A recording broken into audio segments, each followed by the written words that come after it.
In today's corporate world, do the words gender equality still trigger controversy? To answer this question, we'll first need to answer a few others. Does this sound familiar? While women constitute the majority of the population, only 5% of Fortune 500 CEOs are women. A recent McKinsey study about women in corporate America shares that only 1 in 4 C-suite leaders are women. When it comes to the top spots in America, in Asia, and everywhere else, where do women stand, and how do we rise? When we walk the talk, we go beyond just corporate speak. Join us as we chat with experts about taking techniques off the page and into practice. Let's chat.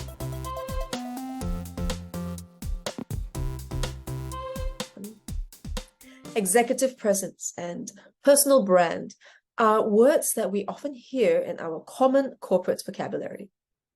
I'm excited to be speaking with Ruth Gertler. Ruth is a facilitator and coach and a practitioner in leadership development tools like Emergenetics and DISC.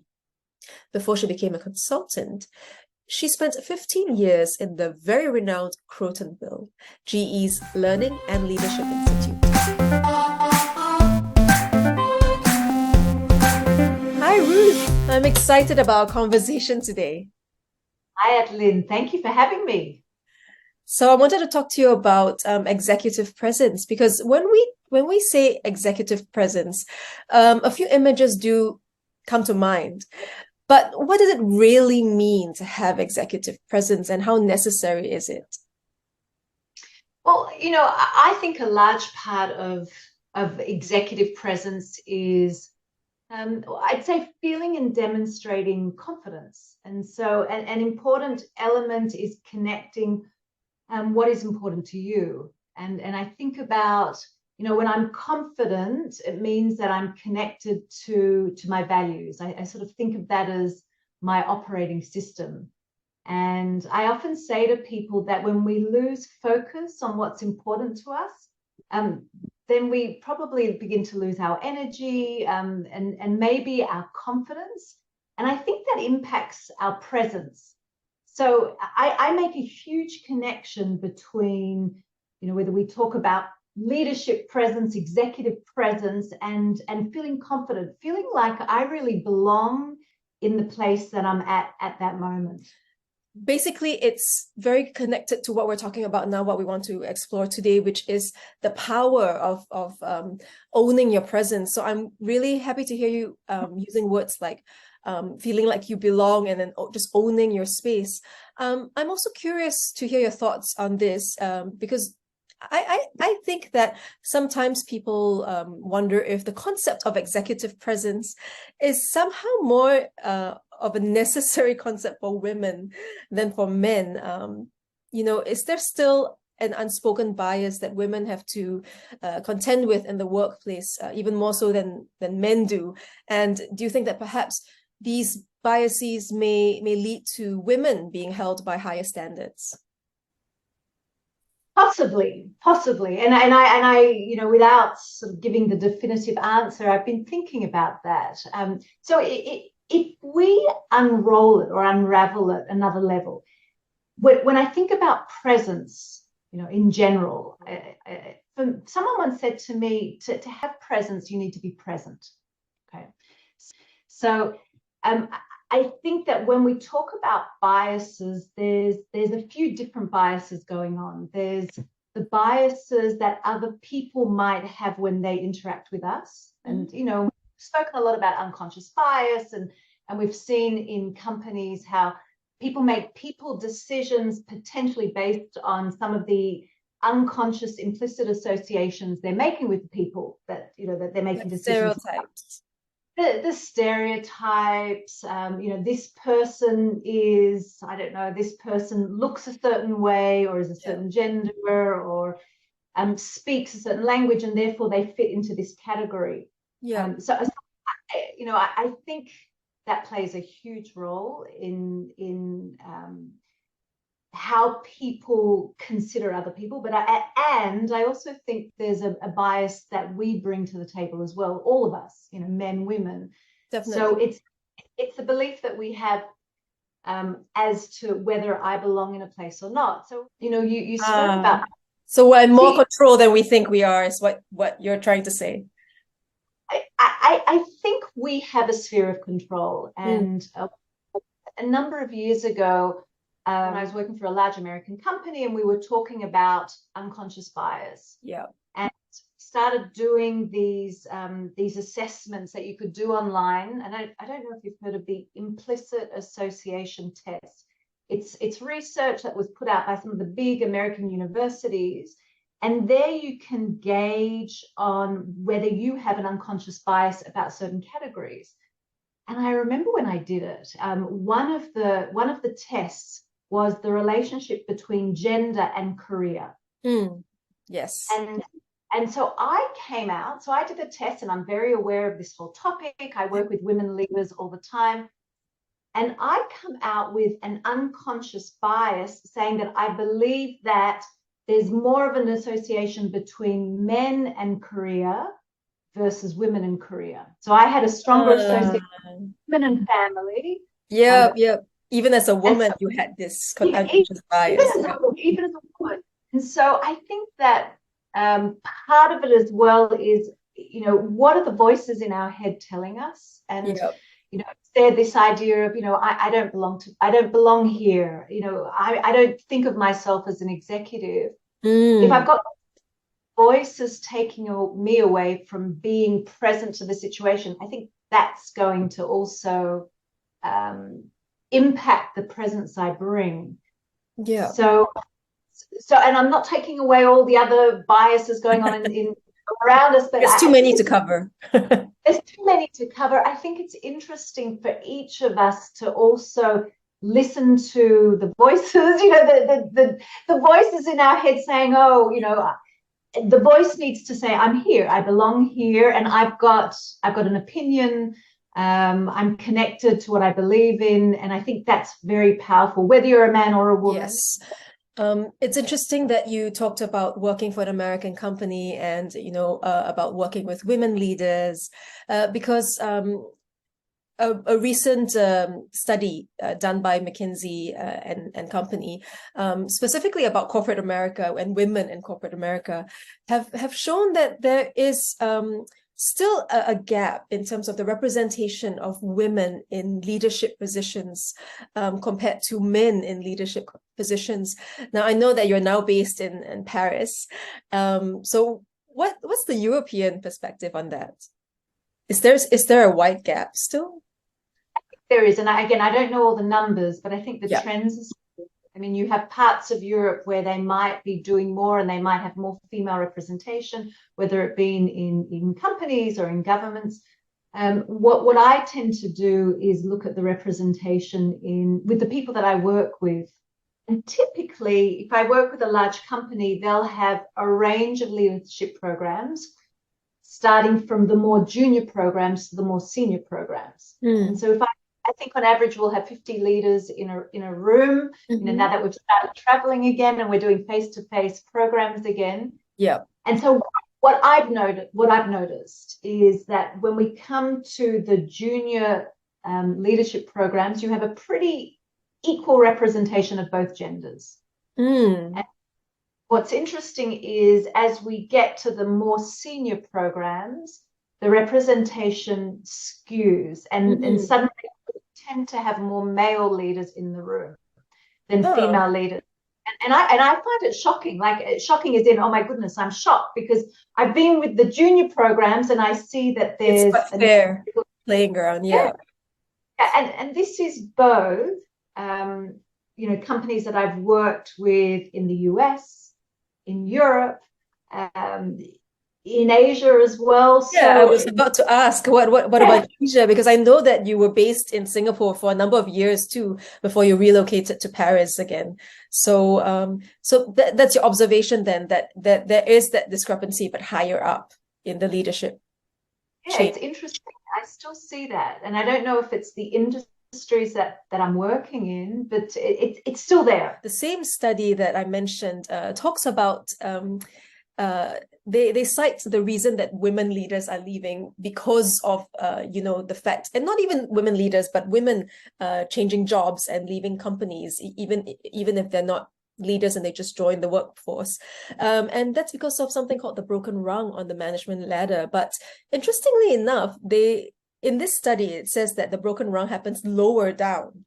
That women are finding it hard to even get a foothold on this management ladder, and so they don't even want to stick around to try. They want to just go somewhere where maybe it's easier. But now I'm hearing you say from your experience and your observations that actually it's not lower down on the ladder, it's actually higher up, and that's very interesting to me. Worked in the human resources function, so there's often female leaders. That's more a female represented function. Okay. But that's interesting, that research that you share, because I've noticed that the rung sort of, for me, I see the rung going a little bit higher. So do you think that perhaps it's just very specific to this industry then, because to begin with, you were saying that maybe it's more skewed towards women in terms of the representation? Possibly. And again, at the same time, I've worked in sort of more of the industrial companies. I've worked with sort of high tech, like the tech sector. I've worked with advertising. So, I have worked in a number of... Pretty diverse then. So your observations really count for something in that way. But actually, I'm not even really sure what that even means, the broken rung. Have you heard of this term before? Because this is actually the first time I've come across it. No, I haven't either. We always spoke about the glass ceiling, and so the glass ceiling, it's another metaphor for women getting just so high. So this is interesting that we're already talking about it happening lower down. It's another part of another piece of equipment that we're talking about. So I wonder if it's to do, I don't know, with people and women maybe making decisions about what they want. Basically, the power of owning your presence, what we were talking about before. Because, I'd like to talk to you a little bit more about your experience in Crotonville, because that's really cool. You spent 15 years, which is a long time in Crotonville, obviously a very renowned General Electric's leadership and learning institute. And now I know you've also been running an ongoing program, empowering women leaders. So you would certainly have a lot to say, and you certainly would know a lot about knowing how to put your presence out there and make your presence known in a room. So do you have any advice for others out there where, maybe owning your presence is a concept that's not really coming as naturally to them? Any advice? So we talk a lot about being present and connected. And I think it all starts with feeling connected again to who you are. Right. What's important about what you're doing? That's the first part. So I think being connected to, I talk about being connected to head, heart, and your hands, what you do. So the first thing is that connection's important, and then the other part of the connection is then turning it outward. And I think that's about being connected to the people that you're in the room with. And I often say to people, when you're interested in other people, you become interesting. Listening as well, right? Absolutely. It's about listening. It's about being curious, and not being afraid to show you don't know. What I sometimes hear is, I'm a bit embarrassed to ask the question, because then I'll show that I don't really understand or don't know. And that self-apology. That's self-apology, and I think it takes away your power. And when I think about power, I'm thinking about your ability to get something done. So if you're if you're not asking those questions, if you're sitting in a room where you're just unsure, then you are eroding your own ability to be there, to be present. So that's the first thing that I talk about, really owning that.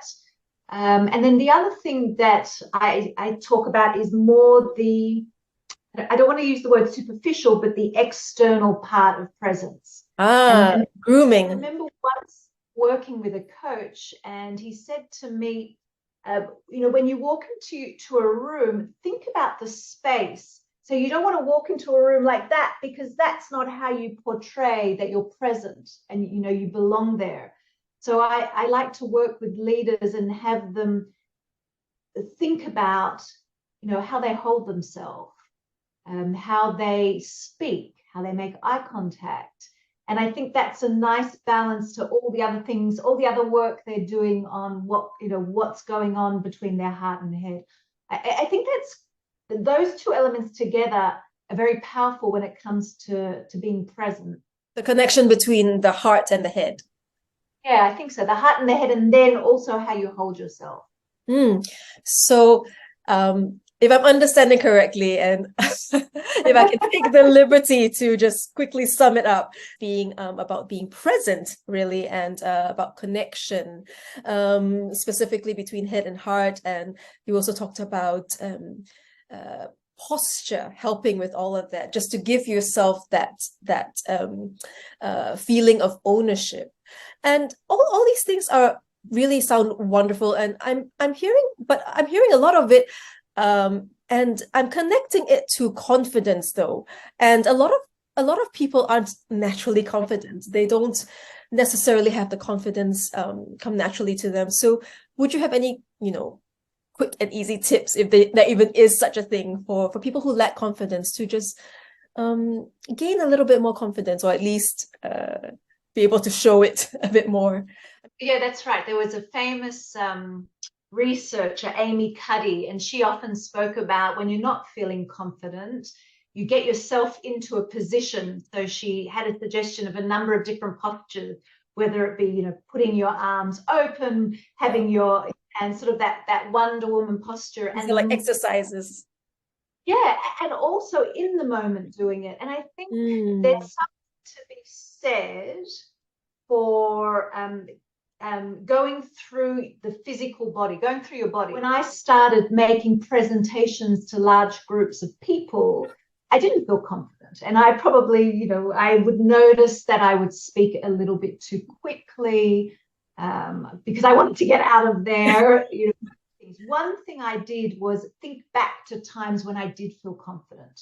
And so start bringing some of that in. Think about times when you're confident. Who are you confident with? And, when you're with those people, what are some of the things you're doing? And how can you bring that, into whatever space you're in? The other thing that someone once said to me was, often when we're unconfident, it's because we have too many things going on in the background saying, oh, they're probably going to think I'm stupid, or I might what I'm going to say. Those.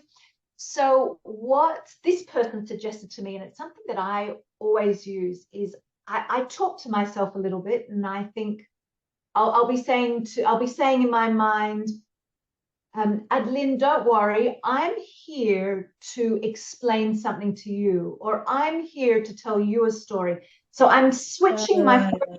You're clarifying your intention as the speaker. That's very good advice. Yes. I'm clarifying my intention for myself. I'm stopping about myself, and I'm thinking about you. Because I'm really here for you. I'm not here for me. So you take the focus away. And that helps so much. What great advice. Yeah, so there's a few tips. I probably could go on, but they're my top two.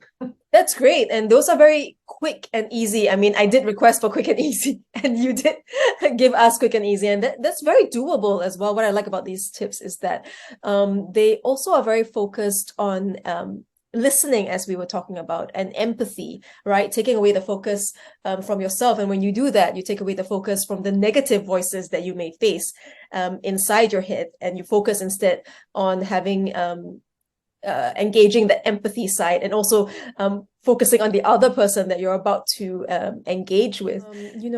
Something else that we hear a lot in our common corporate vocabulary, connected to executive presence, because you're talking about knowing who you are and belonging. So my next question is about personal branding. So what are your thoughts on personal brand?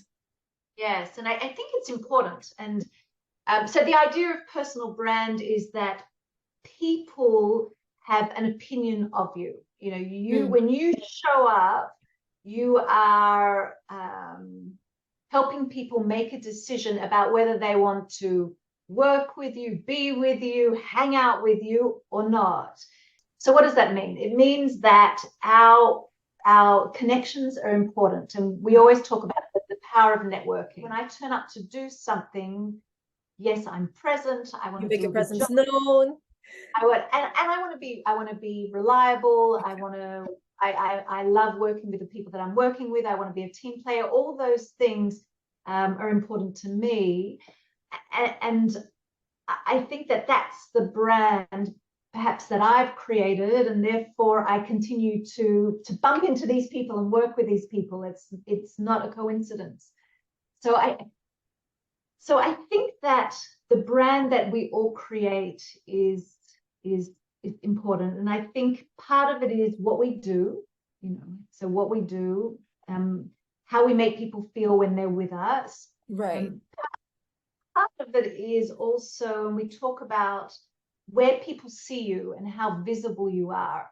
So if you're working in a big company, to help you get your brand out there so that people get to know you, it means going beyond just working in your role. So maybe it means putting your hand up to additional assignments, or try and work with people from a different function, a different country, because that's how you're increasing your visibility. The networking function comes naturally when you do all these other things, when you put yourself out there, not necessarily to network, but just to put yourself out there to connect and to try different things in your work. I think so. Yeah, I think so. I think it's that's how people get to know you. I remember once one of my fabulous managers, who I'm still in contact with, he invited me to a big learning symposium, and that was when I was at Crotonville, and that was to go to the Crotonville site in North America, and at the time we were based in Brussels. And I remember when I came in, I was quite overwhelmed and probably intimidated by all these senior leaders who had amazing executive presence, I thought. And I probably wasn't as present as, now if you sent me back there again, I'd probably be out there talking. And I remember doing the Wonder Woman pose all the time. I'd be doing the Wonder Woman and pulling it off really well. But that was a great opportunity for me, because I got to meet a lot of people in that meeting. And it's now 20 years later, and I'm still in contact with wow. those people, and that gave me a taste of going beyond the team that I was working in Brussels, and gave me a flavor for spreading my wings and meeting other people. So I think that, I think you summarize it nicely. Brand is a mixture of what you do, how you show up, as well as getting out there and meeting people. The power of networking, but not necessarily thinking of it as networking, but more of making connections. Absolutely. I love that. I love the way you say that, making connections. So could you tell me more about what you were talking about when you first started? I know that there's something else that we hear a lot, and I think that it's something that women tend to feel more. That's my observation, and that is the words imposter syndrome. I hear about it a lot when I work with the women's leadership programs that I work with. So imposter syndrome is this belief that we don't belong in a certain place, that it's like we're putting on a costume when we're playing the role of executive or leader, and we don't deserve to be there. That one day someone's going to wake up and realize, Ruth, she shouldn't be doing that. So I've had that at different moments. And I think probably lots of people do. Yes, yes. And I think that's why, again, the first step is about being aware of when you start talking stuff like that. And I think if you're saying things like, oh, I'm not as good as them, or I don't think if I'm ready to have with yourself first. Yeah. I think so. I think it's going to start with yourself. My interpretation of what you're saying is that rather than having it be an externalization of, oh, I'm going to put on this image of executive, but not really internalize it and believe it, then it's just going to feed into that imposter syndrome. I think so. And then as you were talking, it also made me think it's about surrounding yourself with people who are going to help you, and going out and talking to people about it as well. Very nice supportive network. Yes. And I think if you find that you're falling into that trap of judging yourself really harshly, then go out and find someone who can pull you out, or let someone know that you're feeling that way. And I've got a great group of peers and colleagues that I can go to and say, I'm not sure if I can do this, and then they'll sort of talk me out of it, or help me think about, well, it's not that I can't do this big thing, but I need to break down all the different steps of things that I need to do to be able to do what I need to do. I really like that, and that is so encouraging to hear, because leaders should support each other to rise even more, and women leaders should support each other. So this has been a really fantastic conversation, and I would like to just ask you one last fun question. So I know, Ruth, that you're a foodie. In my mind, you're also a great cook. I don't know whether that's true. I'll let you. I do love cooking. I do love cooking. That's great. That's what I thought. So if you had a leadership recipe, what would be your 3 ingredients that would go into your leadership recipe to make a really great leader? Sure. So I'd say being self-aware. That's the first thing, and I link with that being connected and present. Okay? So being aware, and then thinking about the second one that I would say is thinking about how you manage yourself. So once you're aware, it's about, so how do I manage myself so that I show up the way I want to show up? Right. So many things. The third thing I'd say is always wanting to continue learning. So having that curiosity to continue learning so that you can adapt to the environment around you and to the people around you as well. Thanks for that, Ruth. That sounds like a really great recipe. Actually, I really like how it is so telling of the person that you are and what we've talked about. There's so much there in that recipe about connecting and about being present and about being curious. Very much like how I know you like to experience the world, the different spices, the different flavors, different cuisines. So I think that is one leadership recipe that everyone should take a look at. Oh, thank you. Well, it's been great to talk to you. There is power in owning your presence. We own our presence and unique brand when we go beyond the negative voices in our head and focus instead on making meaningful connections. So pay more attention to the supportive voices that are happening internally and externally.